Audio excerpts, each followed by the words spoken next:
20세기 최고의 화가 한 분의 작품입니다. 여러분은 이 작품이 갤러리에 전시됐을 때 어떻게 놓여야 바른 위치라고 생각하시나요? 정답은 이런 모양입니다. 피카소와 함께 20세기 최고의 화가로 불리는 프랑스 표현주의 화가 앙리 에밀 베노아 마티스의 르바또입니다. 이 작품은 1961년 10월 미국 뉴욕 현대미술관에 47일간 전시되었고 11만 명 이상이 관람하고 찬사를 아끼지 않은 작품입니다. 그런데 유명한 일화는 이 그림이 거꾸로 걸려 있었는데도 아무도 거꾸로 걸려 있다는 것을 알아보지 못했고 작품을 관리해오던 마티스의 아들도 알아차리지 못했다는 것입니다. 그런데 전시 마지막 날 일요일, 마티스 작품 팬인 제네비 하버트라는 증권중개인이 세 번째로 관람차 왔다가 위아래로 바뀌어 전시된 것을 알아봅니다. 하버트는 미술관에 작품이 거꾸로 걸렸다고 하자 미술관 직원은 작품이 거꾸로 걸린 것을 누가 아느냐? 당신이 아느냐? 우리는 모른다고 박대하자 뉴욕타임스에 내용을 기고하여 세상에 알려지게 되었고 다음날 뉴욕 시민들은 박장대소했다고 합니다. 그렇지만 관람객에게는 거꾸로 걸려있다 하더라도 훌륭한 또 다른 작품으로 감동을 준 모양입니다. 이 작품은 사실 그린 작품도 아니고 어린아이가 색종이 놀이하듯이 색종이를 잘라 캔버스에 붙인 작은 작품입니다. 마티스는 법대를 졸업하였고 맹장염으로 고생하며 병실에 누워있던 17세 때 그림을 배우고 그리기 시작했습니다. 미술을 정식으로 배운 것은 3, 4년밖에 되지 않았지만 세기의 기적, 색채의 마법사, 혁명가라고 불리며 20세기 초반 야수파 운동을 주도했습니다. 마티스의 또 다른 작품, 모자 쓴 여인입니다.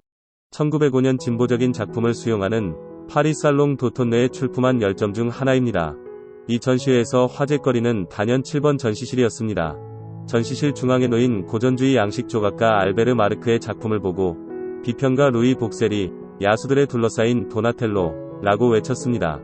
야수들이란 강렬한 원색 물감 덩어리와 난무하는 충격적인 선들로 이루어진 벽에 걸린 작품들이었고 앙리 마티스를 중심으로 한 화가들의 작품이었습니다.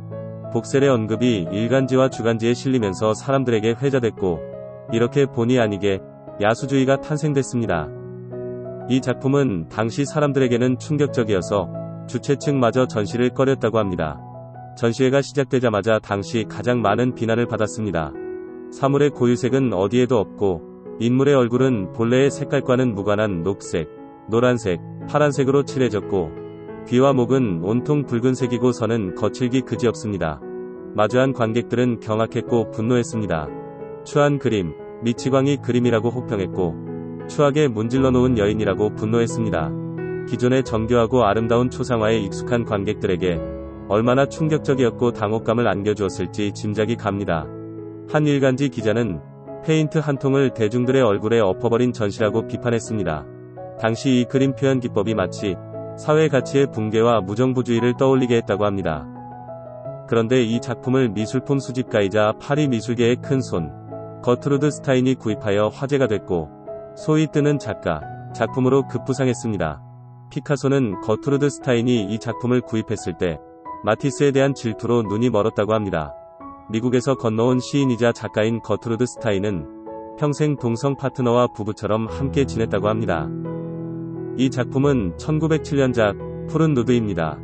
머리 형태가 현대의 짧은 남성 스타일이고 얼굴 형태도 팔다리도 남성의 모습입니다. 가슴을 제외하고는 도대체 여성인지 남성인지도 알 수도 없고 얼굴 피부색도 파란색이 돕니다. 신고전주의 화가라면 그림도 못 배운 근본 없는 놈이라 혹평을 했을 것이고 어쩜 미술 공부를 몇 년 안 한 마티스에게는 어울리는 평가였을지도 모릅니다.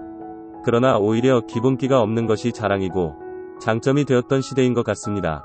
이 그림은 화가가 맑고 투명한 정신으로 인물의 아름다움을 표현한 것이 아니라 흐리멍덩하고 암울한 상태에서 본인의 마성을 부식하는 대로 분출한 것 같습니다.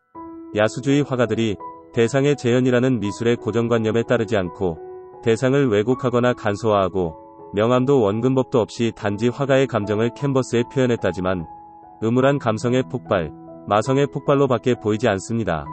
야수주의 마티스, 야수라는 이런 표현이 자아를 방종한 화가들을 칭하는 정도가 아니라 화가의 정신과 마음을 통제하는 음산하고 무서운 다른 공간의 존재를 말하는 것이 아닐까 하는 생각이 듭니다. 또 다른 작품 1906년 삶의 기쁨입니다. 원색으로 태초 사람들의 여유와 행복을 표현하고 싶었던 것 같습니다. 고전주의 기법을 탈피한 이 작품을 보고 당시 마티스가 정신이 나간 것 같다고 했으나 마티스는 정신을 위한 안락한 의자라고 칭하였습니다. 화가가 창조자인 양 원시의 아름다움을 강렬한 색으로 표현했다고 볼 수도 있지만 무신론자인 마티스가 현실이 아닌 다른 공간에서 본 환영을 그려낸 것 같다는 생각을 해보기도 합니다. 마티스는 대상의 색이 아닌 본인이 주관적으로 느끼는 색으로 표현하며 색채의 해방을 외쳤고 회화가 객관성은 존재하지 않고 완전히 작가의 상상, 개인의 영역으로 넘어가 버립니다. 이러한 부분이 현대 예술의 모티브가 되긴 하였지만 벌거벗은 모습으로 문명의 흔적이 없는 원시적인 공간에서 거리낌 없이 생활하는 것이 삶의 기쁨이라 할 수 있을까요? 오히려 붉고 노란 원색에 취하고 벌거벗음의 자유로운 모습이 원초적인 성해방을 말하는 것 같다고 하면 과한 해석일까요? 마티스의 또 다른 작품으로 카멜리나입니다. 사각형의 정물 속에 소녀가 테이블 위에 앉아 있습니다. 이 소녀의 그림은 이전의 누드화하고는 사뭇 다른 양상입니다. 이전의 누드화에서 침대나 소파에 누운 여인의 인체 아름다움을 중심으로 표현했습니다. 그러나 이 그림에서 소녀는 인체의 아름다움을 표현하는 존재가 아니라 사각형의 테이블 위에 놓여져 술병과 화병처럼 하나의 정물로 표현되었을 뿐입니다. 벌거벗은 정물로서의 소녀, 구조를 이루는 하나의 사물로서의 소녀가 존재할 뿐입니다. 인간을 사물과 동일시하는 인간 경시가 드러나 보입니다.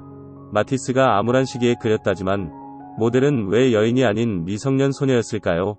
이처럼 마티스는 그림 속 모든 것이 같은 비중으로 동일시하며 단순화시켜서 그렸습니다. 마티스는 후에 병으로 침대에 누워 생활하며 색종이를 잘라 붙인 작품들을 선보입니다. 마티스는 스스로 내가 꿈꾸는 것은 균형의 예술이다 라고 했습니다.